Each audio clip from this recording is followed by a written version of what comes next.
My name's Andrew. My name's Katie. And we live in Yangon, Myanmar. Myanmar is in Asia. It's very tropical, jungly, and it's primarily a Buddhist country. One of the fastest growing economies, over 100 ethnic groups. The systems of daily life are so much different. There is a lot of things that seem chaotic, but a lot of times it's just operating on a different frequency or a different system than we're used to from the States. It seems to not make any sense, but the longer you're here, the more you realize there's reasons for absolutely everything. You just got to figure out the system. So Myanmar is known as the land of Shwe. Shwe means gold in Burmese. There is an emphasis on beauty. Although the aesthetic is important, there is a lot of poverty. And if you just get a little bit off of the beaten track, you can see it very clearly. And I think the emphasis on the aesthetic, it pushes people even further into the shadows. Whenever I go donating, and at this orphanage specifically, you're donating something to them, but it's more about the little relationship building that you can do while you're there. Some other differences between the States and Myanmar that I love is that the clothes here are all still handmade. You choose the material, you choose the design, and so I think that's a really cool aspect of Myanmar culture that I hope they really hold on to. I moved to Myanmar to participate in a humanitarian sector job.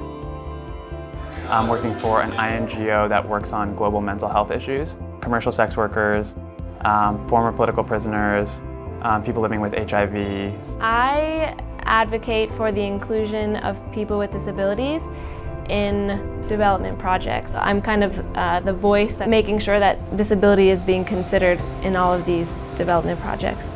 Knowing that what you're doing is really meaningful, I think that's really the deepest reason that I've been sucked into wanting to stay here for so long. There's a lot to be done here, and I think it's like really inspiring and also really motivating. One of our core beliefs, all people are equal and should be treated equally, and in every opportunity, we're trying to engage with people on a relational level, and that means you can't be too separated from people in your physical circumstances.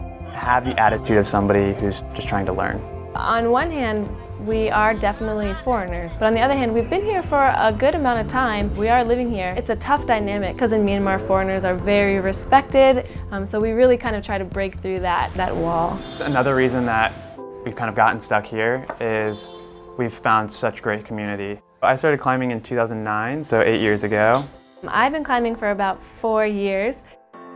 There's just not a lot of climbing in Myanmar. We brought a bunch of holds from the States. We found wood here, we constructed a wall, we built it in our apartment, and we were like, we should invite people over to try it out. And our first climb night, like 20 people came. We started with our wall, and now there's 5 that are built in Yangon. We all take turns hosting climb night every week. We're just like kind of united by the interest of climbing. You can tell that we kind of all get together every Thursday just to see each other. We've really been able to form some deep relationships, and climbing has been all about sharing for us. So MRC is Myanmar Rock Community, and it's the Facebook group that we started. And MRC has been really cool as a place to connect, sell gear, meet other people, get plugged into the community. We've met hundreds and hundreds of people through the group as well. People from all over the world are part of MRC. I don't know, it's just really cool to build such a global climbing family. I think having people visit you when you live in another country is so special. So last year, my dad came out, and ever since then, I've been pressuring my mom and dad to come out. They decided that they were gonna bring the whole family out, and they had paid for everybody's tickets and everything. Having everybody here has been really amazing in that we get to share our home with the family. And from now on, there's a framework that each of the family will have that when we're talking about that, it's an experience and a reality that we can share. The only additional thing I would say about the family being out here is it was just too short. I'm Katie. I'm Andrew. And we're from Myanmar. Today in the news, Andrew and Katie from Myanmar. Apparently the family is leaving at 11:50 p.m. Breaking news, it's sweaty.